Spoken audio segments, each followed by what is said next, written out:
오늘도 함께 나오신 여러분들을 함께 축복합니다. 함께 여러분 옆에 있는 분들과 함께 인사하실 때 오늘도 축복합니다 하고 인사하면 좋겠습니다. 축복합니다.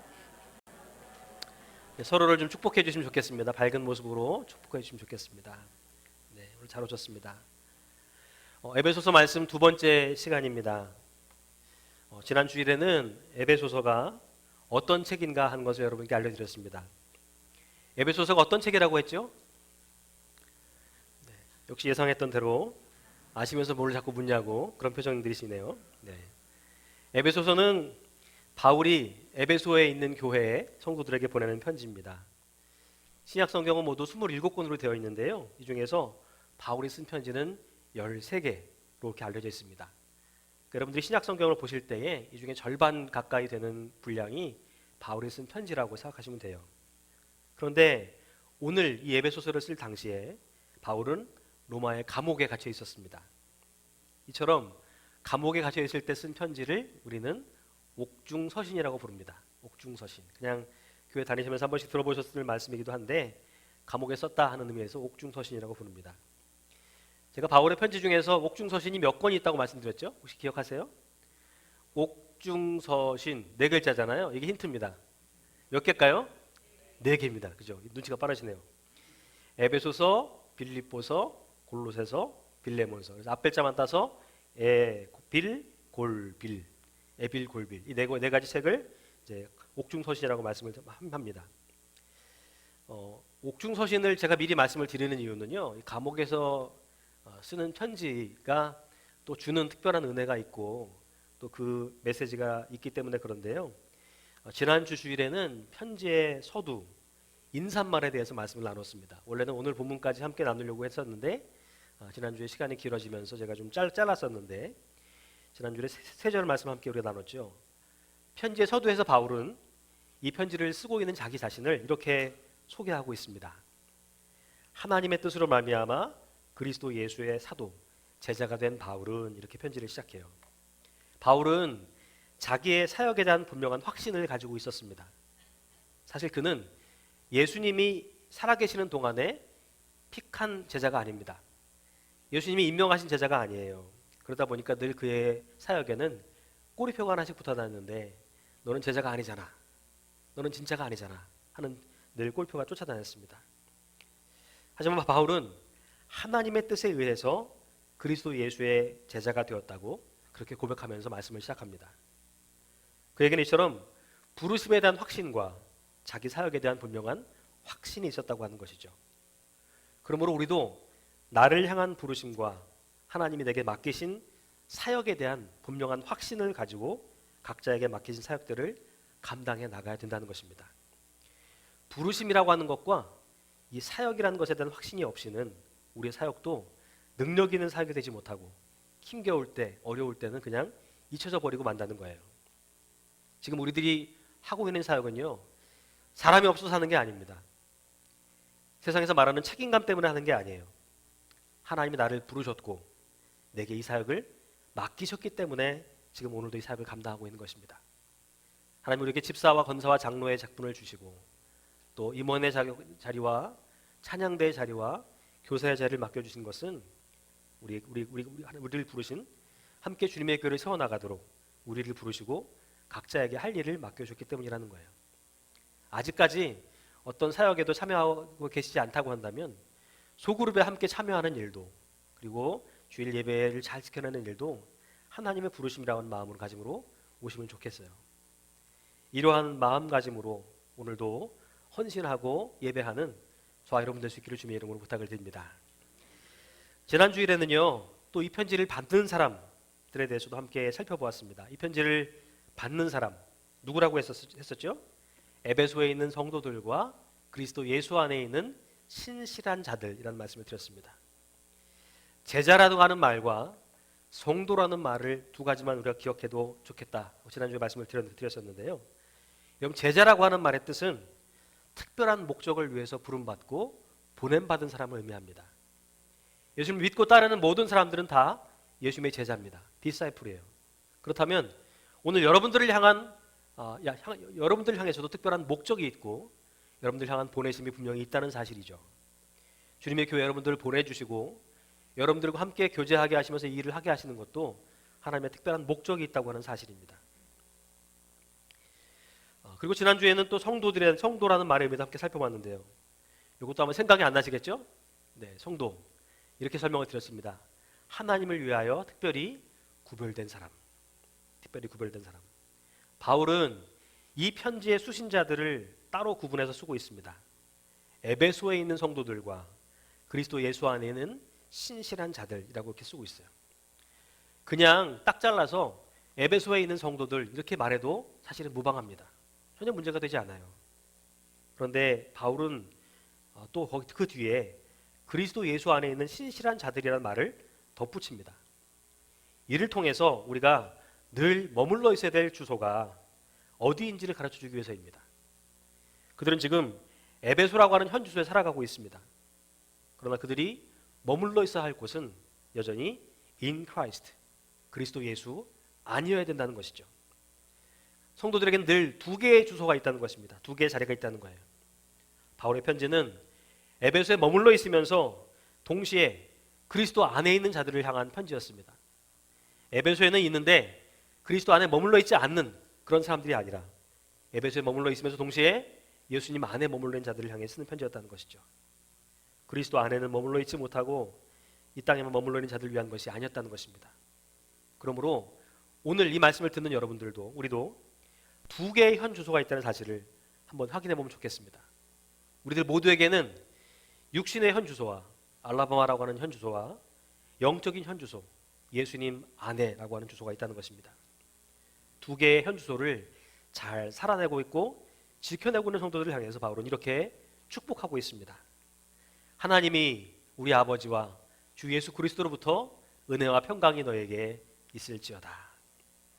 하나님 주시는 은혜와 평강이 오늘 이 아침에 저와 여러분 가운데도 풍성하게 들어줄 수 있기를 주님의 이름으로 축복합니다. 지난 주일에 은혜의 결과로 주어지는 것이 평강이다라는 말씀을 드렸습니다. 평강은 언제 주어진다고요? 은혜의 결과로 주어지는 것입니다. 먼저 찾아오신 하나님의 은혜가 없었다고 한다면 우리는 결코 하나님과 평화를 누리지 못했다고 하는 것이죠. 이제 바울은 삼위 하나님의 구원의 사역을 찬양합니다. 오늘 이제 우리가 함께 읽은 3장 3절부터 14절까지 말씀을 간단하게 좀 이렇게 요약을 한다면 이렇게 요약할 수 있을 것 같아요. 3절부터 6절까지는 성부 하나님의 구원 사역, 7절부터 12절까지는 성자 예수님의 구원 사역, 13절부터 14절까지는 성령님의 구원 사역. 혹시 여러분 주보에 가지고 계신 분들은 한번 이렇게 표시를 해보시면 좋겠어요. 이렇게 구분을 해서 읽으시면 훨씬 더 이해하기가 쉬우실 것입니다. 그런데요, 바울은 각각의 사역을 설명하면서 그 사역을 하신 목적이 무엇인지를 분명하게 전해요. 6절과 12절과 14절에서 이는 그의 은혜의 영광을 찬송하기 위해서였다라고 전하고 있습니다. 이러한 삼위 하나님의 구원 사역은 우리가 그분의 영광을 찬송하도록 하기 위해서였다고 전하고 있다는 것입니다. 그래서 바울은 6절과 12절과 14절에서 성부 하나님, 성자 예수님, 성령님의 구원 사역을 전하면서 마지막에는 이 모든 것이 그분의 영광을 찬송하도록 하기 위해서라고 그렇게 쓰고 있습니다. 근데 여러분, 제가 앞에서 이 편지는 바울이 옥중에서 쓴 편지라고 말씀드렸습니다. 바울이 왜 옥에 갇혀 있는지 아세요? 뭐 잘못해서 지금 갇혀 있는 건가요? 남의 돈을 띄어먹고 사기쳐서 지금 거기 감옥에 있는 건가요? 아닙니다.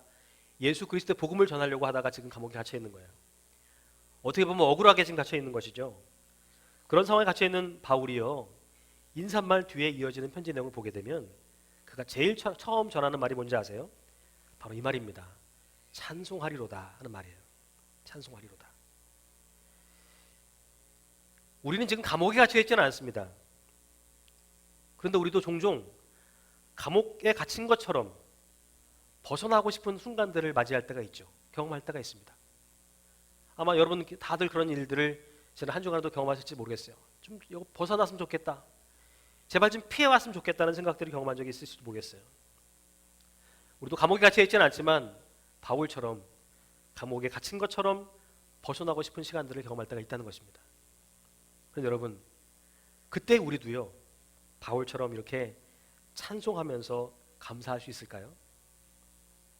여러분 어떻게 생각하세요? 감옥에 갇혀 있는 상황 속에서 바울이 가장 먼저 하는 말이 찬송하리로다라는 것인데, 정말 이런 고백을 우리가 할 수 있을까요? 뭐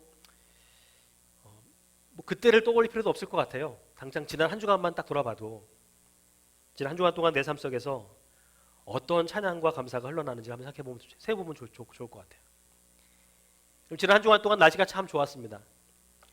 여러분 어떤 감사와 찬송을 주님께 올려드렸습니까? 혹시 감사하고 찬송하기보다는 이런 불명, 이런 불평, 저런 불만 그렇게만 쏟아붓고 계시진 않으셨나요? 아니 감옥에서 뭘 감사하고 뭘 찬양하겠어요? 솔직히 지금 이 상황에서 감사와 찬양이 나올 때입니까? 그런데 바울의 첫마디는 찬송하리로다 라고 시작합니다. 찬송하리로다, 곧 우리 주 예수 그리스도의 아버지께서 그리스도 안에서 하늘에 속한 모든 신령한 복을 우리에게 주시되. 그런데 그가 찬송하고 있는 이유가 뭐라고 말씀합니까? 성부 하나님이 주신 하늘에 속한 모든 신령한 복을 때문에 그는 하나님을 찬송한다고 쓰고 있습니다. 여러분 하나님의 은혜를 경험하게 되면요, 이처럼 찬송이 흘러나오게 되어 있습니다. 우리가 하나님을 찬송하지 못하는 이유는 어쩌면 하나님의 은혜를 깊이 경험하지 못했기 때문일 수도 있어요. 하나님의 은혜보다 다른 어떤 것들을 더 크게 여겼기 때문일 수도 있습니다. 나이가 들어가면서 한 가지 변하는 게 있어요. 저도 요즘에 그런 걸 경험하게 되는데 자꾸만 흥얼거리게 됩니다. 노래가 흘러나오게 돼요. 그래서 이렇게 노래가 나와요. 샤워할 때도 흥얼거리게 되고요. 운전하다가도 흥얼거리는 걸 경험합니다. 이 중에도 경험하신 분들 계실 거예요. 모든 걸 노래로 승화하게 되더라고요. 그죠? 노래가 흘러나오게 되는 것 같아요. 이게 바로 나이가 들어가는 어떤 표시가 아닐까 싶습니다. 여유가 생기는 것 같아요. 우리 아내가 늘 그런 얘기합니다. 제발 그러지 좀 말라고. 그만 좀 부르라고 이렇게 자꾸 찔러요. 우리 아내는 아직까지 좀 젊어서 저보다 6살 차이 나거든요. 그러니까 젊어가지고 저를 이렇게 쿡쿡 찌를 때가 많습니다. 여러분 2023년도 한 해에는요, 우리 주님에게 모든 성도들이 이 은혜를 경험하고 하나님을 찬송할 수 있게 될 수 있기를 주님의 이름으로 축복합니다. 바울은요, 성부 하나님의 주신 복을 크게 두 가지로 설명하고 있습니다. 많은 은혜가 있고 많은 역사가 있었지만 오늘 저는 두 가지만 좀 뽑아서 여러분께 설명드리고 싶어요. 그것은 택하심과 예정하심이라고 하는 은혜입니다. 하나님의 구원 사역 가운데 주신 가장 큰 은혜가 있다면 저는 이 택하심과 예정하심이 아닌가 싶어요. 먼저요, 성부 하나님은 하나님의 모든 신령한 복을 주시기 위해서 우리를 아들과 딸로 선택하셨습니다. 하나님 우리를 그분의 자녀로 택하신 이유는 우리가 그분 앞에서 거룩하고 구별되고 흠이 없게 살아가도록 하시기 위함이었습니다. 여러분 이 세상이 생겨나기도 전에 하나님은 우리를 택하셨다고 성경은 말씀하고 있어요. 여러분 이걸 믿으십니까? 이게 믿어지면 찬송이 나올 수밖에 없어요. 참 지금 힘들고 어려운 상황을 겪고 있고 예상하지 못한 상황을 겪고 있지만 지금 우리는 이미 세상에 생겨나기 전부터 택함 받은 사람들이고 그렇게 구원하기로 예정하신 사람들이었다는 거예요. 성경 우리가 이 땅에서 구별되게 살아가도록 그리고 흠이 없이 살아가도록 하시기 위해서 창세전부터 선택받은 사람들이라고 말씀하고 있습니다. 그래서 우리는 복된 사람들이라는 것이죠. 내가 하나님을 선택해서가 아니라 하나님이 나를 선택하셨기 때문에 나는 복된 사람이라는 것입니다. 혹시 감옥 같은 시간을 보내고 있는 분들이 계십니까? 그런데요, 감옥도 우리에게서 이 복을 빼앗을 수는 없습니다. 바울이 그걸 우리에게 보여주고 있어요. 아무리 우리를 가둬놓는다고 할지라도 우리에게서 모든 것을 다 빼앗아 간다고 할지라도 하늘에 속한 이 신령한 복이 절대로 뺏어갈 수 없는 것임을 성경은 말씀하고 있다는 것입니다. 우리를 향한 하나님의 복은 절대로 빼앗을 수 없다는 거예요. 우리는 구별되고 흠이 없이 살아가도록 하나님께서 택한 사람들이기 때문에 그렇습니다. 우리 옆에 있는 분들 함께 축복해 볼까요? 당신은 하나님이 택하신 사람입니다. 하나님은 당신이 택하신 사람입니다. 위아래 쳐다보시면서 얘기하지 마시고 좀 부드럽게 한번 얘기해 보세요. 당신 하나님이 택하신 사람입니다. 네. 네. 하나님 우리에게 주신 구원과 복은 급조됐거나 우연하게 주어진 게 아니라는 것입니다. 우리의 의지나 업적 때문에 주어진 것도 아니라는 거예요. 하나님의 뜻과 계획에 따라서 우리에게 주어졌고 이루어지고 있다는 사실입니다. 하나님이 하늘의 신령한 복을 누릴 수 있도록 진노 아래에 있던 우리들을 건져내시고 구원하시기로 선택하셨기 때문에 이 복을 누리게 되었다고 하는 것이죠. 그러므로 하나님을 위해서 뭔가를 하려고 하기보다 그저 하나님을 바라보며 사는 저와 여러분 되면 좋겠습니다. 하나님 바라볼 수만 있다면 우리는 그분의 은혜를 누릴 수 있는 거예요. 하나님 바라보는 사람이 결국 이 복을 누릴 수 있게 되기 때문에 그렇습니다. 계속해서 바울은요, 성자 예수님의 사역을 전하고 있습니다. 그리스도를 통해 주신 하나님의 구원의 은총, 이 복은 예수 그리스도의 은혜와 풍성함을 따라서 그의 피로 말미암아 주어졌다고 성경은 말씀합니다. 바울은 에베소서에서 하나님의 풍성하심이라는 말을요 16번이나 이야기하고 있습니다. 짧은 책이거든요. 6장밖에 안 되는 이 책을 바울은요 하나님의 풍성하심을 계속해서 이야기해요. 비록 값없이 주신 은혜였지만 그 은혜로 주어지는 구원은 결코 싸구려가 아니라는 것을, 엄청난 값으로 주신 것이라는 것을 우리에게 전해주기 위해서입니다. 7절에도 보면 풍성함에 대해서 이야기하고 있는데요, 우리는 그리스도 안에서 그의 은혜의 풍성함을 따라 그의 피로 말미암아 속량 곧 죄사함을 받았느니라 라고 말합니다. 그리스도를 통한 구원의 출발점, 구원의 첫 단계는 뭐라고 말씀하고 있습니까? 속량 곧 죄사함이라고 말씀하고 있습니다. 그런데 사람들에게는 죄를 극복할 만한 힘이 없습니다. 죄의 권세를 이기게 해주시는 그리스도의 도움 없이 속량은 불가능하다는 것이죠. 여기서 속량이라고 하는 말은 몸값을 받고 놓아준다는 뜻입니다. 갚을 능력이 없어서 빚을 지고 있는 사람에게 그 빚을 갚아주고 그를 풀어준다는 뜻이라는 거예요. 그리스도의 사역은 이처럼 믿는 자들을 죄의 종의 상태에서부터 구해내는 데 있다는 것입니다. 이러한 변화는 우리의 가능성이 아니라 그리스도 안에서 출발한다는 것이죠. 그리고 우리는 그 은혜의 풍성함을 따라서 그 은혜의 크기만큼 도움을 입을 수 있다는 것입니다. 십자가의 보혈의 능력으로 우리는 죄사함을 받습니다. 아멘이십니까? 한 번에 영원히 그리고 온전하게 우리는 죄의 문제를 해결받게 됐습니다. 이게 바로 그분의 능력과 도우심 때문에 그래요. 바울은 그리스도를 통해 주시는 이 은혜를 함께 이야기하면서 또 한 가지를 이야기하는데요, 저는 오늘 이 말씀을 여러분께 좀 나누고 싶어요. 그것은 바로 기업이라고 하는 말입니다. 이 말씀 한번 같이 한번 읽어볼까요? 시작. 모든 일을 예정을 입어 그 안에서 기업이 되었으니, 우리가 그 안에서 기업이, 하나님의 기업이 되었다고 하는 이 말씀은요, 우리가 하나님의 재산이고 하나님의 자랑이 된다는 뜻입니다. 예수님이 우리를 구원하셔서 우리에게 주신 특별한 은혜가 있는데 뭐냐면 하나님의 자랑이 되고 하나님의 재산이 되었다고 하는 거예요. 그냥 택하시고 예정하신 것뿐만이 아니라 여기 앉아 계신 여러분 한 분 한 분이 그분의 기업이 되고 자랑거리가 된다는 얘기입니다. 내가 무슨 자랑거리가 될 수 있겠어요? 이렇게 살아가는데요. 그게 아니라는 거예요. 예수님의 은혜로 여러분들을 자랑거리 삼으셨다는 것입니다. 하나님 우리를 구원하시고 부르신 것은 그의 은혜의 영광을 찬송하게 하려는 데 있다고 바울은 이야기합니다. 그런데 죄는 이걸 자꾸만 거부합니다.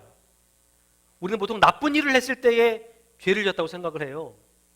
그런데요, 죄의 진짜 면목은 어디에 있냐면요, 우리가 하나님께 마땅히 올려드려야 될 영광을 돌리지 않게 만드는 데 있다는 것입니다. 이게 죄의 성격 가운데 제일 무서운 거예요. 여러분, 사람은 본래 하나님께 영광을 돌리기 위해서 지음받은 존재들입니다. 성경 그렇게 얘기하고 있어요. 여러분들 한 사람 한 사람을 통해서 하나님이 영광 받으시도록 지었다고 이렇게 얘기하고 있습니다.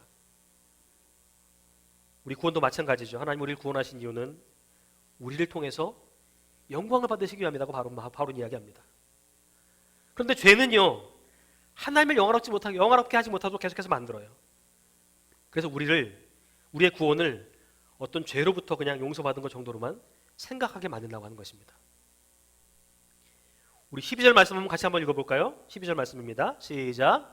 이는 우리가 그리스도 안에서 전부터 바라던 그의 영광의 찬송이 되게 하려 하심이라. 누가 그분의 영광의 찬송이 되게 하라고 하신다고 말씀하세요? 우리가 그분의 영광의 찬송이 되게 하려 하신다 말씀하십니다.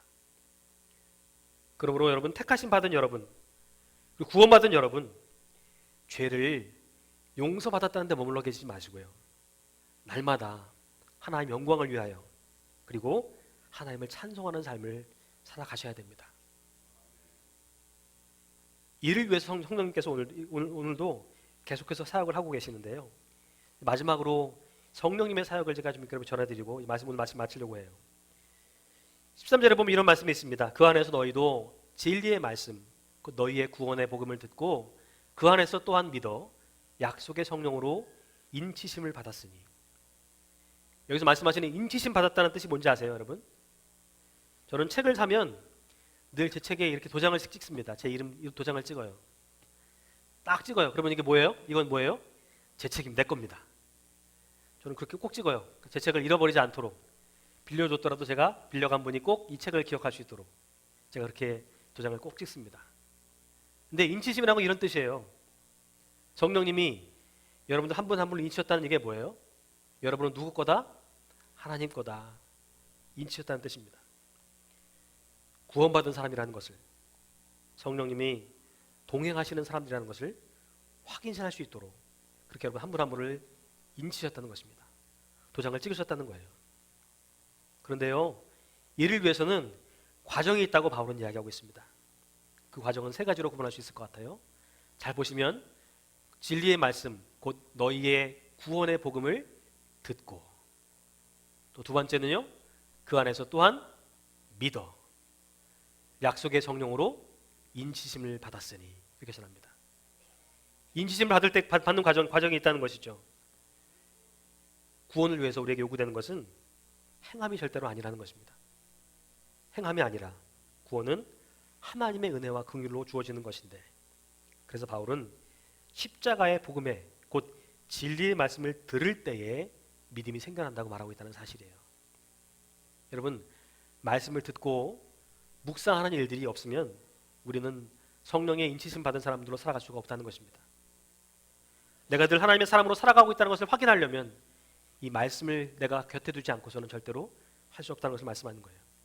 그래서 바울은 십자가의 복음, 곧 진리의 말씀을 들을 때에 믿음이 생겨난다고 말씀하고 있는 것입니다.